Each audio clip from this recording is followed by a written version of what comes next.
근데 오랜만에 봤는데도 오랜만에 뵌 것 같지가 않네요. 항상 배우는 것처럼.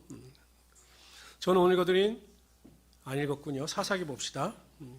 사사기 구약성경 사사기 6장 11절에서 16절까지 말씀입니다. 구약성경 369페이지를 찾아주시기 바랍니다. 구약성경 316페이지 사사기 6장 11절에서 16절까지 말씀이 되겠습니다.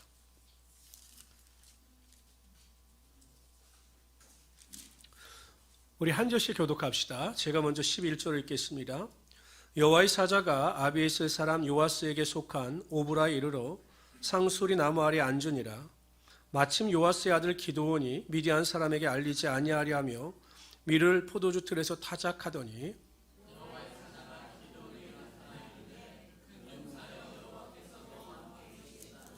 기드온이 그에게 대답하되 오 나의 주여 여호와께서 우리와 함께 하시면 어찌하여 이 모든 일이 우리에게 일어났나이까. 또 우리 조상들이 일찍이 우리에게 이르기를 여호와께서 우리를 애굽에서 올라오게 하시는 것이 아니니 한 그 모든 이적이 어디 있나이까. 이제 여호와께서 우리를 버리사 미디안의 손에 우리를 넘겨주셨나이다 하니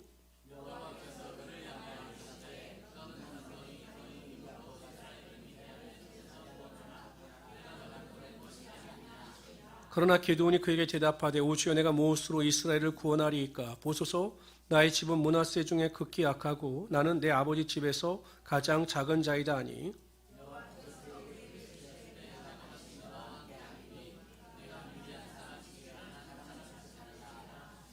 아멘.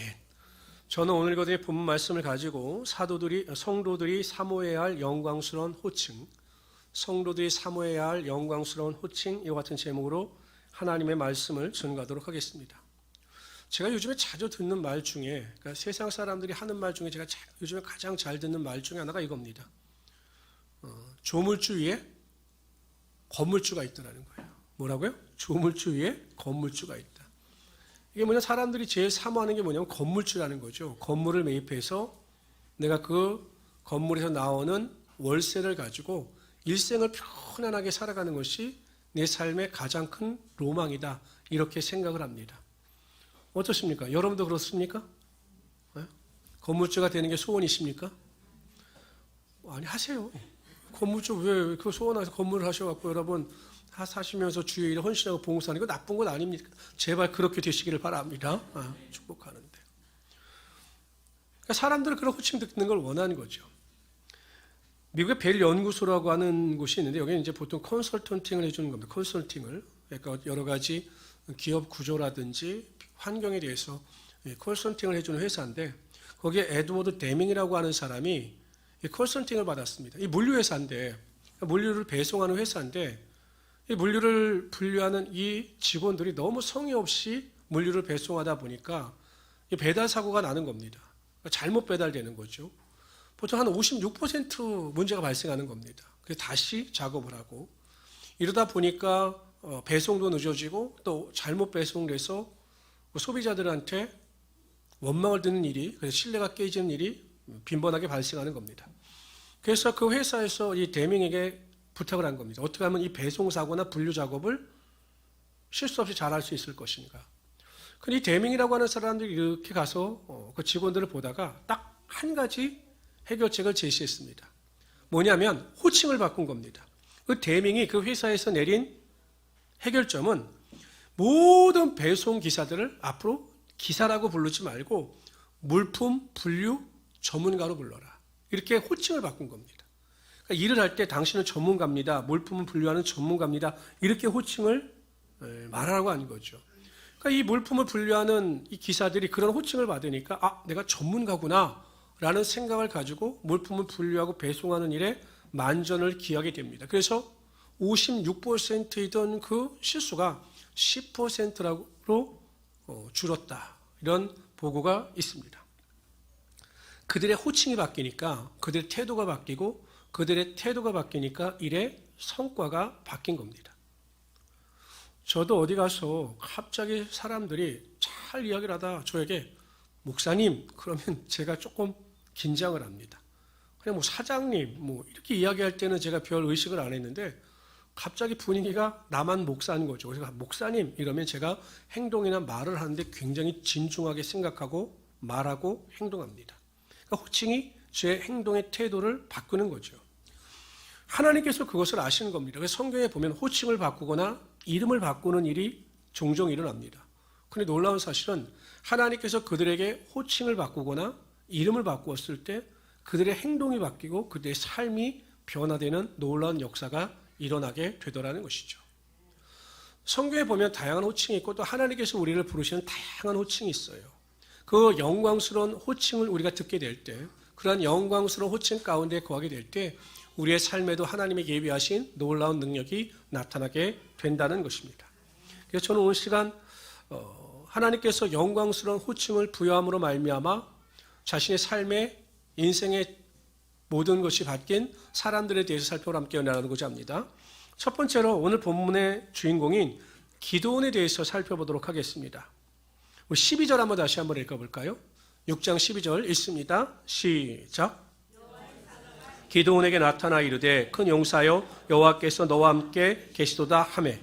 기드온에 대해서 뭐라고 부르십니까? 큰 용사. 기드온에 대해서 큰 용사라고 부르셔요.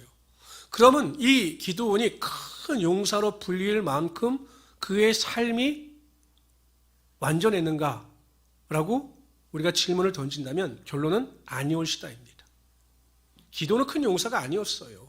오늘 성경에 보면 기드온은 함량이 미달되는 자였습니다. 평균치에도 이르지 못하는 자였습니다. 보십시오. 11절에 보면 그는 밀틀에서 타작하는 것이 아니라 포도주 틀에서 타작을 합니다. 그 이유는 간단합니다. 만약에 부피가 큰 밀타작에서 밀을 타작하다가 미디안 사람에게 걸리게 되면 그 모든 것을 빼앗길 것을 염려하여 그는 포도주 틀에서 밀을 타작하고 있는 거죠. 그만큼 그는 겁장이었습니다. 뿐만 아니라 13절에 보면 그는 굉장히 부정적인 사람이었습니다. 하나님께서 12절에 그에게 뭐라고 말씀하시냐면 내가 너와 함께한다 이렇게 약속하셨어요. 그랬는데 이 기드온은 뭐라고 대답을 하냐면 이렇게 대답을 합니다. 아니 하나님께서 우리와 함께 하시면 애굽에서 우리를 인도하여 내셨던 그 하나님이 우리와 함께 하시면 우리가 왜 미디안에게 이런 고난과 환난을 당해야 합니까? 라고 반문합니다. 굉장히 부정적인 사람이었습니다. 믿음이 없는 사람이었습니다. 또한 15절에 보면 그는 굉장히 자존감이 낮은 사람이었습니다. 우리 집안은 므낫세 지파 중에서 가장 약하고 그 약한 집안에서 저는 가장 어린 자입니다. 부족한 자입니다라고 말을 합니다. 이처럼 세상의 기준으로 볼 때 그는 큰 용사감이 아니었습니다. 그런데 하나님께서는 그를 큰 용사로 부르셔요. 큰 용사로 칭하십니다. 그리고 마침내 어떤 일이 벌어집니까? 전혀 함량 미달이었던 기드온이 하나님께서 그에게 큰 용사라 칭하시고 그와 함께 하심에 그가 300명의 용사를 거느리고 미디안 군사 13만 5천 명을 물리치는 큰 용사의 능력을 발휘하게 되더라는 것이죠. 근데 하나님께서 그게 큰 용사다라고 칭하신 다음에 그가 큰 용사가 될 수밖에 만들어 주셨어요. 그게 무엇이냐? 내가 너와 함께한다 라고 약속하시고 그와 함께 하심으로 그가 큰 용사가 될 수 있었던 것입니다. 여러분 기드온이라고 하는 사람 자체를 이렇게 띄워놓고 함량 미달인 거죠. 별 볼 일 없는 사람입니다. 그런데 그 기드온에게 하나님께 함께 하시니 그가 큰 용사가 되고 하나님의 능력을 행하며 나갈 수 있었던 겁니다. 수학을 잘 모르시는 분들 같은 경우도 아시겠지만 이 무한대라고 하는 수가 있어요. 무한대. 근데 이 무한대의 숫자 앞에 어떤 수가 있든지 플러스를 하면 그냥 무한대가 되는 거죠. 무한대 앞에 1이 있든 100이 있든 1000이 있든 억이 있든 이 숫자의 크기는 의미가 없어요. 무한대의 플러스가 되면 그냥 무한대가 되는 겁니다. 2를 플러스했다고 해서 무한대 1, 100을 플러스했다고 해서 무한대 100이 되는 게 아니라 그냥 무한대 플러스가 되면 다 무한대가 돼요. 여러분의 인생의 능력의 크기가 중요하지 않아요. 내가 1이라고 하는 능력을 가지고 있든 2라고 하는 능력을 가지고 있든 100이든 1000이든 하는 능력을 가지고 있든 그건 중요하지 않아요. 하나님께서 함께 하시면 우리에게는 하나님의 큰 능력이 나타나므로 하나님께서 주시는 그 능력을 힘입어 모든 일을 행할 수 있게 된다는 것입니다. 그런데 자꾸 우리들은 우리의 능력을 계산하죠. 내 능력이 얼마나 되나, 우리 집안이 얼마나 되나, 내가 가지고 있는 재물이 얼마나 되나 자꾸 내 능력을 계산합니다. 내 능력을 계산해봤자 그 능력이 나에게 플러스가 되는 일은 전혀 없다라는 것입니다. 그러나 하나님이 함께 하시면 말이 달라집니다. 무한대이신 하나님께서 우리와 함께 하시면 우리의 큰 능력이 나타나서 모든 것을 넉넉히 이기며 살아갈 수 있게 된다는 것이죠. 요셉 같은 경우도 보면 형들이 그들을 애굽에 팔아넘기죠. 그래서 보디발의 집에 종으로 갑니다. 노예로 갑니다. 그런데 이 보디발이 보기에는 이 요셉은 일반적인 노예들과 달랐어요. 뭐가 달라도 너무 다른 겁니다. 일반적으로 노예로 잡혀오게 되면 그 자신의 인생을 포기하거나 억울함에 의해서 계속 낙심하며 살아가는데 요셉은 전혀 다른 겁니다. 왜 그가 그렇게 다를 수밖에 없었는가? 성경은 이렇게 기록하고 있습니다. 여호와께서 요셉과 함께 하심으로 그가 형통한 자가 되어 그의 주인 애굽 사람의 집에 있으니 그의 주인이 여호와께서 그와 함께 하심을 보며 또 여호와께서 그의 범사에 형통하게 하심을 보았더라. 요셉이 그의 주인에게 은혜를 입어 섬김에 그가 요셉을 가정 총무로 삼고 자기의 소유를 다 그의 손에 허락하니. 노예였는데 가정 총무가 되고 보디발이 신뢰하는 사람이 될 수 있었던 것, 큰 용사가 될 수 있었던 것은 하나님께서 요셉과 함께하여 주셨기 때문입니다. 그러다 요셉이 또 감옥의 죄인의 신분으로 들어갑니다. 노예예요. 그리고 또 죄인입니다. 그런데 그 감옥에서 이 요셉이 하나님의 함께 하심을 통해서 또 큰 능력을 맛보게 되더라는 것이죠. 창세기 39장 20절 23절에 보면 이에 요셉의 주인이 그를 잡아 옥에 가두니 그 옥은 왕의 죄수를 가두는 곳이었더라. 요셉이 옥에 갇혔으나 여호와께서 요셉과 함께 하시고 그에게 인자를 도와사 간수장에게 은혜를 받게 하시매 간수장이 옥중 죄수를 다 요셉의 손에 맡김으로 그 재반 사물을 요셉이 처리하고 간수장은 그의 손에 맡긴 것을 무엇인지 살펴보지 아니하였으니 이는 여호와께서 요셉과 함께 하심이라. 여호와께서 그를 범사에 형통하게 하셨더라. 죄인입니다. 그런데 하나님께서 함께 하시니 그가 큰 용사가 되어 하나님의 능력과 권능을 맛보고 간수에게 인정을 받음으로 높아지는 하나님의 역사를 경험하게 되었다라는 것입니다. 저는 성도들을 만나보면 마음이 먹먹할 때가 있습니다. 자꾸 자신의 능력을 계산하는 거죠. 어려움이 다가오고 환난이 다가오고 문제를 다가오면 자꾸 자기 능력을 계산합니다. 성도 여러분, 여러분들 자신을 너무 과신하지 마십시오. 우리는 아무것도 할 수 없는 연약하고 보잘것없는 존재입니다. 내가 무엇인가를 하려고 하니 실망하는 것 아니겠습니까? 여러분 어떻습니까? 우리는 제대로 된 사랑조차 못하는 자들이에요. 계산을 할 수 있지만 우리가 할 수 있는 일이 별로 없어요. 근데 그것 때문에 탄식하고 절망할 필요가 없는 것은 하나님께서 함께 하시면 아무 보잘것없는 기도원이 하나님의 능력을 맛보아 큰 용사가 되었듯이 하나님께서 함께 하시면 말이 달라지는 것입니다. 할 수 없는 그것을 할 수 있게 되는 것이고 불가능한 일이 가능하게 되시며 하나님의 놀라운 능력을 통해서 합력하여 선이 되는 역사가 우리의 삶 가운데 분명히 나타나게 되더라는 것입니다. 제일 중요한 게 무엇입니까? 하나님께서 나와 함께 하시는 것이 중요한 것입니다. 내가 능력이 얼마나 있느냐가 중요한 것이 아니라 정말 하나님께서 나와 함께 하시는가, 하나님께서 나를 돕고 계신가, 이거의 문제지 내 능력이 얼마나 크고 내가 얼마나 똑똑한가는 중요하지 않다라는 것이죠. 그래서 여러분, 우리가 예배를 통해서, 말씀을 통해서, 기도를 통해서 하나님과 동행하는 삶을 살아가야 한다는 것입니다. 하나님이 나와 함께 하시면, 하나님께서 나를 도와주시면, 하나님께서 나를 큰 용사로 인정하시면 문제는 더 이상의 문제가 될 수가 없는 것입니다. 자꾸 우리가 우울감이 다가오죠. 막 슬픔이 다가오죠. 절망이 다가오죠. 왜 그렇습니까? 내 능력밖에 이르기 때문에, 내가 할 수 없기 때문에 답답하고 먹먹한 겁니다. 그럼 하나님은 하실 수 있어요. 나를 큰 용사로 인정하시고 나를 도와주시는 하나님이 계시기 때문에 그 하나님의 힘이 있다면 모든 것이 넉넉히 이루어갈 수 있게 된다는 것입니다. 그런 능력을 믿으셔서 하나님과 동행하는 삶을 살아가시는 우리 귀한 성도들이 되시기를 주님으로 축원합니다.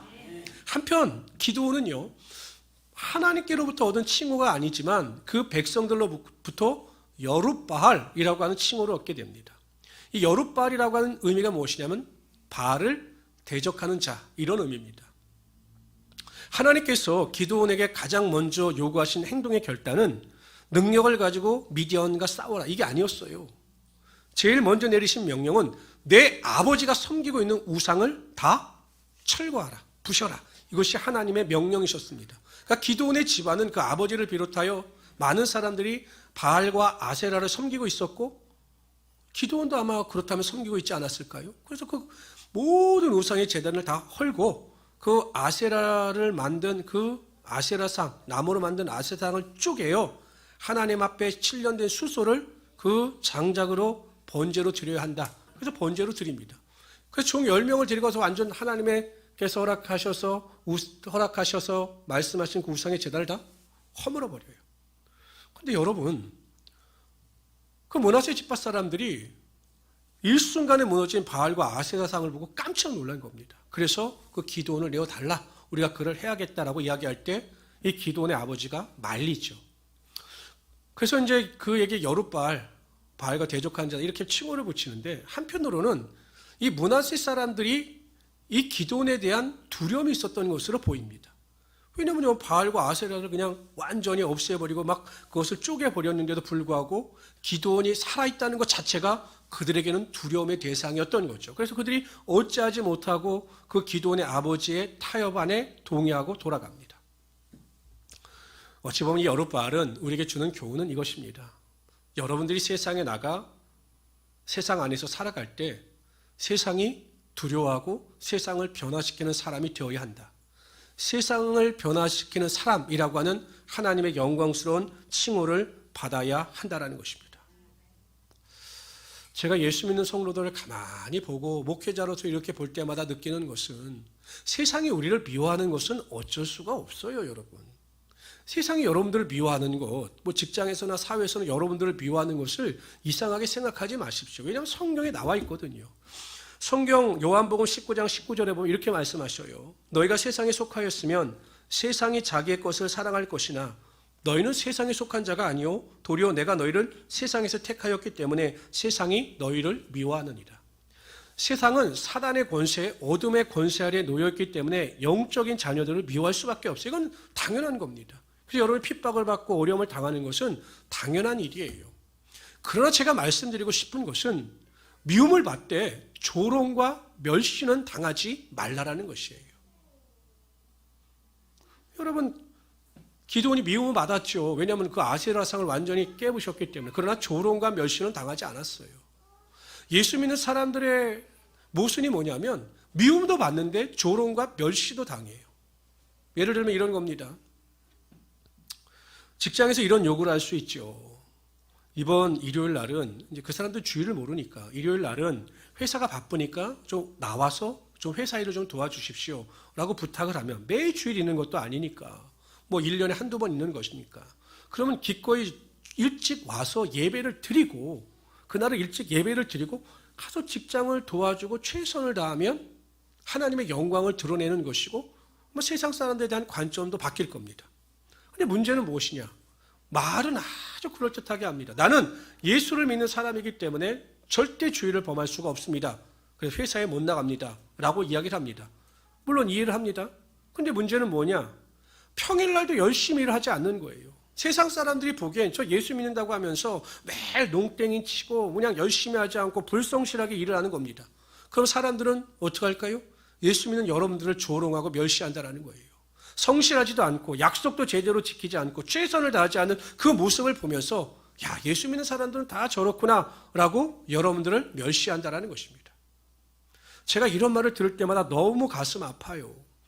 정말 처음 직장에 취직해서 열심히 예수를 믿으려고 하는데 그래서 어찌하든지 하나님 말씀에 순종해서 회식 가운데 순결함을 지키려고 하는데 그래서 술도 거부하고 열심히 살려고 노력하는데 부장이라고 하는 사람이 이렇게 말을 한다는 것입니다. 야, 나도 안수 집사야. 근데 이렇게 술을 먹지 않으면 너 성공하지 못해. 그래서 고주망태가 될 때까지 그 사람에게 청년에게 술을 마시는 안수 집사가 있다는 거죠. 이게 조롱과 멸시의 대상입니다. 여러분 성경은 만약에 그렇게 따졌다면 사드락과 메삭과 아벳느고가 적당히 왕과 타협하지 않았겠습니까? 풀무불을 왜 들어갑니까? 그냥 왕의 비율을 맞춰주고 그냥 왕이 좋아하는 대로 행동했다면 그들은 풀무불에 들어갈 이유가 없었던 거죠. 여러분 기드온이 그 우상을 허물 때 얼마나 두려웠겠습니까? 그러나 그 막상 그 우상을 허물었을 때 하나님께서 그게 능력을 주셔서 사람들에게 두려움을 주므로 오히려 그들이 여우 바알을 대적하는 자다라고 그를 인정할 수밖에 없었던 거죠. 교회 이야기하고 전도 이야기하면 뭐 정말 교회 다니는 사람 같아요. 그냥 말로 하면 그냥 청산유수입니다. 뭐 그냥 성경이 어떻고 교리가 어떻고 성경 공부가 어떻고, 교회를 다녔으니까 여러분 서당계 3년이면 풍어를 넘는데 교회 5년 다니면 성경을 못 읽겠습니까? 그냥 그럴듯하게 교리도 이야기하고 막 이야기합니다. 들어보면 정말 믿음이 좋은 것 같아요. 그런데 나중에 보면 믿지 않는 사람들과 모이기만 하면 다른 사람 욕하고 다른 사람 흉보고 음담패설하고 세상과 똑같은 육두문자를 써가면서 말을 하면 세상 사람들이 조롱과 멸시를 하지 않겠느냐라는 것이에요. 제가 남성들에게 이야기하지만 남성들은 가정에 대한 책임감이 있어야 합니다. 그런데 책임감이 너무 없이 무능하게 살아간다면, 가정에 대한 책임감 없이 그냥 말씀에 의지하지 않고 살아간다면 세상에서 똑같이 조롱과 멸시를 당할 수밖에 없는 것이에요. 성도 여러분, 성경은 요한 1서에서 이렇게 말씀하고 있어요. 우리 2절 15절부터 17절 읽어봅시다. 시작. 이 세상이나 세상에 있는 것들을 사랑하지 말라. 누구든지 세상을 사랑하면 아버지의 사랑이 그 안에 있지 아니하니 이는 세상에 있는 모든 것이 육신의 정욕과 안목의 정욕과 이생의 자랑이니 다 아버지께로부터 온 것이 아니요 세상으로부터 온 것이라. 이 세상도 그 정욕도 지나가되 오직. 그러므로 여러분 항상 세상에 대하여 세상을 살아가지 말고 세상에 나가 세상을 변화시키고 세상을 이길 수 있는, 세상을 이기는 자라고 하는 칭호를 받을 수 있는 믿음의 능력을 가지고 살아갈 수 있는 우리 귀한 성도들이 되시기를 주님의 이름으로 축원합니다. 두 번째로 아브라함에 대해서 살펴보도록 하겠습니다. 창세기 17장 4절 5절에 보면 하나님께서 이렇게 말씀하셔요. 보라, 내 언약이 너와 함께 있으니 너는 여러 민족의 아버지가 될지라. 이제 후로는 내 이름을 아브라함이라 하지 아니하고 아브라함이라 하리니 이는 내가 너를 여러 민족의 아비가 되게 하려 함이라. 아브라함을 아브라함으로 이름을 바꿔주셨습니다. 근데 그 의미가 이렇습니다. 아브라함은 존귀한 아버지라는 의미이고 아브라함은 열국의 아버지라는 의미입니다. 결국 이 아브라함, 열국의 아버지라고 하는 이 호칭은 약속과 관련된 것입니다. 창세기 15장에 보면 하나님께서 아브라함에게 나타나셔서 내 자손이 하늘의 뭇별과 같이 많아질 것이다 라고 약속하셨는데 시간이 어느 정도 지났는데도 자신에게서 후손이 태어나지 않는 겁니다. 하나님의 때가 이르지 않았던 거죠. 99세가 되었을 때 17장에 이제 하나님께 나타나셔요. 그래서 너가 이제는 아브라함이라 하지 말고 존귀한 아버지라 하지 말고 열국의 아버지라고 할 수 있는 아브라함으로 이름을 바꿔라 이렇게 말씀하십니다. 그러니까 하나님께서 그 약속을 다시 확실시켜 주신 것이죠. 눈에 지금 아무것도 보이지 않아요. 자손이 없어요. 그런데 내 약속은 너를 열국의 아버지로 만들어 줄 것이다. 그러니 의심하지 말아라. 이렇게 말씀하고 있는 겁니다. 그러니까 여러분 다른 사람들이 아브라함을 부를 때마다 아브라함 이렇게 부르면 아브라함은 마음속에 하나님께서 나에게 약속하신 열국의 아버지라고 하는 약속이 반드시 성취될 것이다 라고 하는 확신이 들었던 것입니다. 그리고 마침내 때가 되니 100세 때에 이삭을 허락하시고 또한 그를 통해서 많은 백성들로 늘어나는 열국의 아버지로서의 축복을 그에게 허락하여 주셨던 것입니다. 성도 여러분 꼭 기억하십시오. 아브라함이 약속을 받았던 자인 것처럼 이 시대를 살아가고 있는 저와 여러분도 하나님께 약속을 받은 자들입니다. 믿으십니까? 하나님께서 우리에게 수많은 것을 약속하시고 믿는 자들의 그 약속이 반드시 성취되게 하여 주시는 거죠. 어떤 성도 사람들은 학자들은 성경 안에 7,000가지의 약속이 있다. 어떤 사람들은 수만 가지의 약속이 있다라고 이야기를 합니다. 몇 가지의 약속인가에 대해서는 정확한 일치가 없지만 분명한 것은 하나님은 우리에게 약속하셨고 그 약속을 믿는 자들에게 하나님의 약속이 반드시 이루어지게 하여 주신다는 것입니다. 그리고 다양한 약속줄 가운데 우리가 이렇게 성격상 분류해 보면 그 약속의 성격을 크게 두 가지로 분류해 볼 수 있어요. 약속이 7,000개든 수만 가지든 간에 첫 번째 하나님의 약속의 성격은 반드시 우리에게 좋은 것으로 채워주시고 상을 주시고 합력하여 선이 되게 하여 주신다는 것입니다. 우리의 현실이 지금 너무 어둡죠. 제가 보면 성도들이 이렇게 기도 제목을 보면 마음이 먹먹할 때가 많아요. 여러 가지 빚으로 인하여 고통당하는 분들도 있고 사업의 문제, 직장의 문제, 가정의 문제 계속 고통당하는 분들이 있어요. 얼마나 마음이 먹먹할까. 목회자인 저도 그런 고난이나 환난이나 여러 가지 문제를 항상 안고 있으니까요.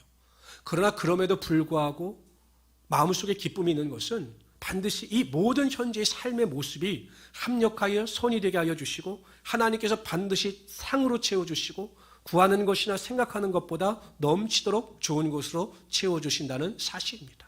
하나님의 약속은 항상 우리에게 좋은 것으로 채워주신다 라는 그 믿음을 가지게 될 때 우리가 어떠한 환경 가운데서도 절망하거나 뒤로 포기하지 않게 된다는 것입니다.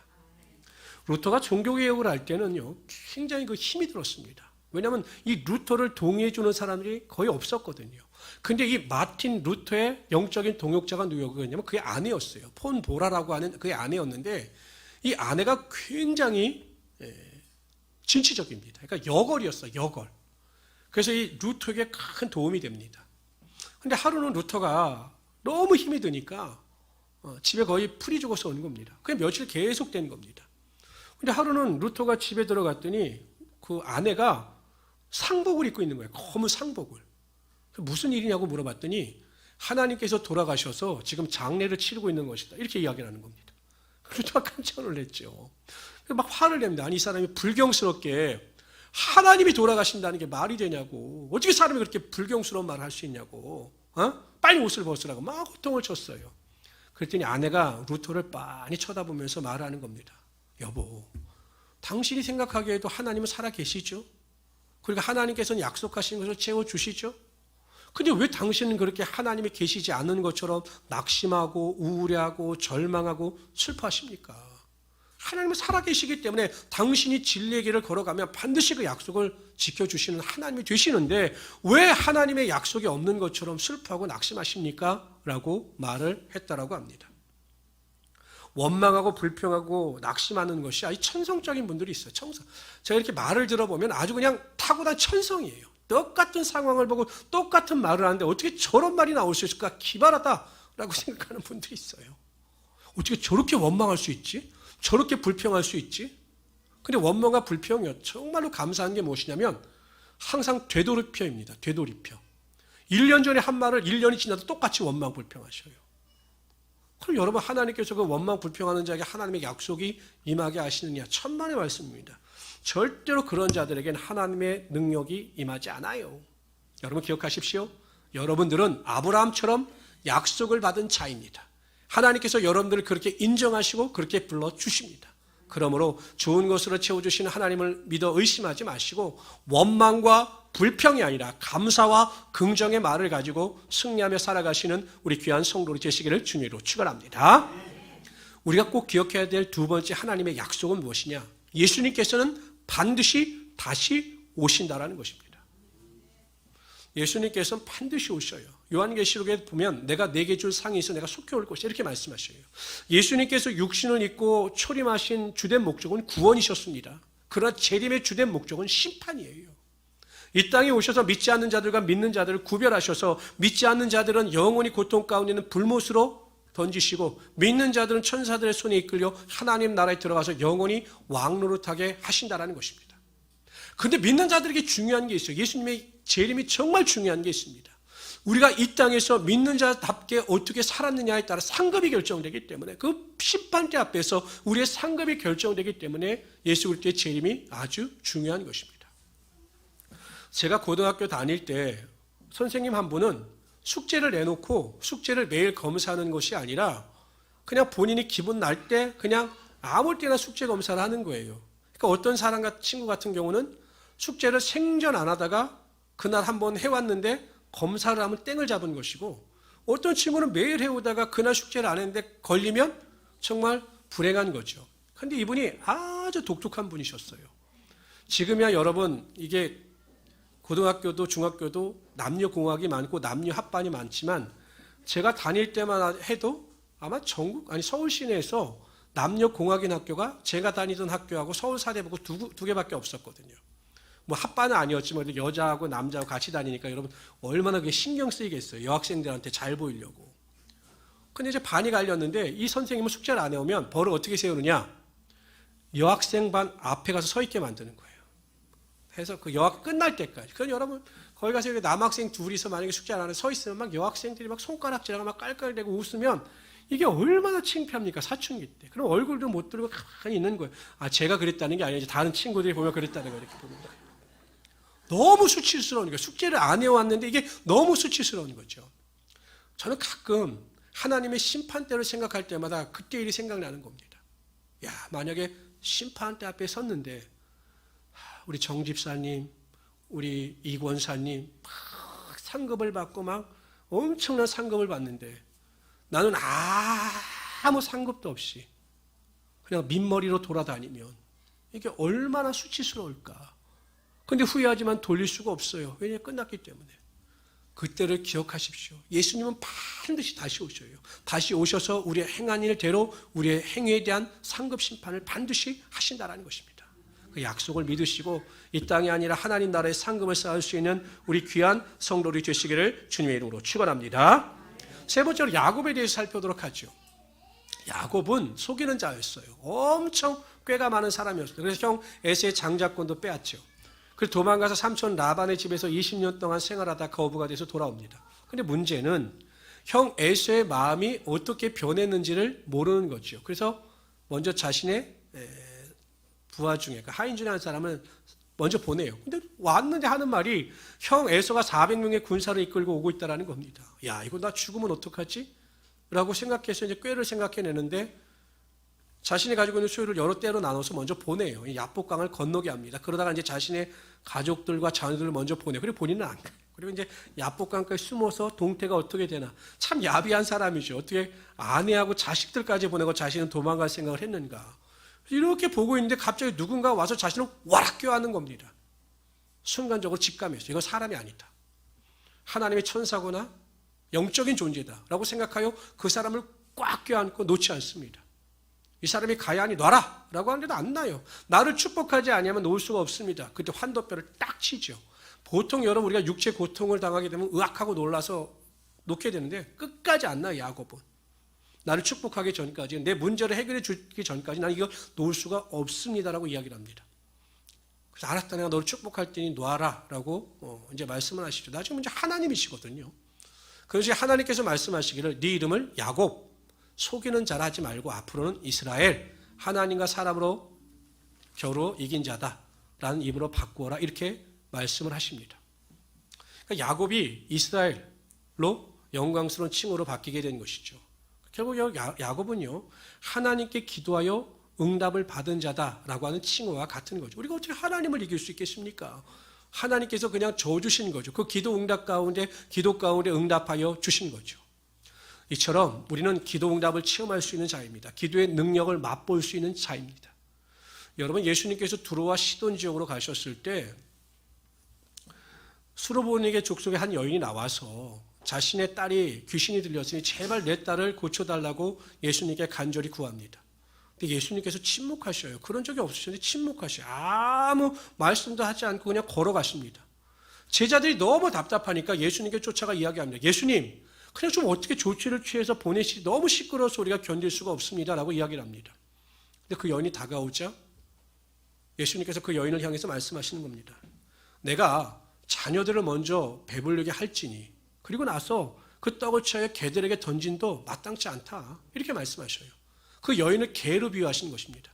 자녀들의 떡, 자녀들의 축복을 너희들 같이 이방인인 그 개들과 같은 존재인 너희들에게 줄 수가 없다. 이렇게 말씀하시는 거예요. 여러분 보통 사람 같으면 화가 나지 않겠습니까? 사랑이 많으신 분이고 능력이 있으신 분이다. 이렇게 알고 나왔는데 아니 나를 개라고 말씀하셔? 어떻게 저렇게 인격적이지 못한 사람이 메시아라고 돌아다니지? 라고 돌아갔을 겁니다. 근데 이 여인은 돌아가지 않아요. 더 가까이 나갑니다. 예수님께서 그 여인을 멀리 하려고 하면 할수록 오히려 더 가까이 갑니다. 그래서 뭐라고 이야기합니까? 맞습니다 예수님. 우린 개와 같은 존재입니다. 이방인이니까 개이죠. 그러나 예수님이 잘 생각해 보십시오. 개들도 어린 아이들이 상에서 먹는 그 부스러기를 먹고 살아갑니다. 그러니 우리에게 저에게 그 부스러기 같은 은혜라도 주십시오라고 간절히 기도합니다. 예수님께서 뭐라고 말씀하세요? 성경에 이렇게 나와 있어요. 이 말을 하였으니 내가 믿음의 말을 하였으니 포기하지 아니하고 나에게 간절한 기도를 하였으니 돌아가라 내 딸에게서 귀신이 떠나갔느니라. 포기하지 아니하고 간절히 구하고 간구할 때 예수님께서 그 기도 가운데 응답하여 주신 거죠. 그런데 저는 이 성경을 읽을 때마다 예수님께서 그 여인의 믿음을 모르셨다고 생각하지 않아요. 예수님은 그 여인이 다가올 때부터 그 여인의 마음의 중심에 있는 믿음을 보신 겁니다. 아, 저 여인은 기도 응답을 체험할 수 있는 믿음이 있구나. 한번 내가 시험해보자. 어느 정도의 믿음인지 내가 한번 테스트해보자 라는 생각이 들으셔서 그 여인에게 그렇게 모질게 말씀을 하신 거죠. 그러나 이 여인은 기도 응답에 대한 사모함이 있는 자였기 때문에 포기하지 않고 간절히 구할 때 하나님의 능력이 그의 삶에 나타나게 되었던 것입니다. 저는 그 자서전이나 항상 그 다큐멘터리나 이 성공한 사람들의 성공에 대한 관심도 많고 또한 그들의 인생에 대한 도전도 많이 받는다고 말씀하셨는데, 여러분 자신의 분야에서 성공한 사람들을 보면 특징이 있어요. 뭐냐? 남들보다 부지런하고 성실하고 포기하지 않는다라는 거죠. 누구 말대로 먹을 거 다 먹고 잘 거 다 자고 놀 거 다 놀고 결코 자신이 원하는 것을 얻을 수가 없다라는 것입니다. 저는 그런 간증을 많이 들어요. 문제가 있든 문제가 없든 항상 기도하는 자리, 새벽 기도 자리에 나와서 기도할 때 하나님께서 그 기도를 들으시고 그 문제를 해결해 주시고 축복을 주셨다라고 하는 간증을 많이 들어요. 성실하게 그 자리를 지키는 자에게 하나님의 은혜와 축복이 반드시 나타나게 된다라는 것입니다. 성도 여러분, 하나님 앞에 끈질기게 기도하십시오. 하나님께서는 여러분들에게 칭호를 주신 거예요. 기도 응답을 체험하는 자라고 하는 칭호를 이미 부하여 주신 겁니다. 그러므로 포기하지 않고 믿음으로 기도할 때 반드시 능력이 나타나게 되는 것이고 그의 삶에 합력하여 손이 되는 하나님의 권능이 나타나게 될 것입니다. 그래서 항상 포기하지 않고 끈질기게 승리할 수 있는 우리 성도들이 되시기를 주님의 이름으로 축원합니다. 세상이 인정하는 사람이 아니라 우리는 하나님이 인정하는 사람이 되어야 합니다. 세상이 아니라 하나님이 인정하는 사람이 되어야 한다는 거죠. 제가 저번에는 이틀 전에는 그런 생각을 했어요. 하나님이 나를 왜 목회자로 부르셨을까라는 생각을 했어요.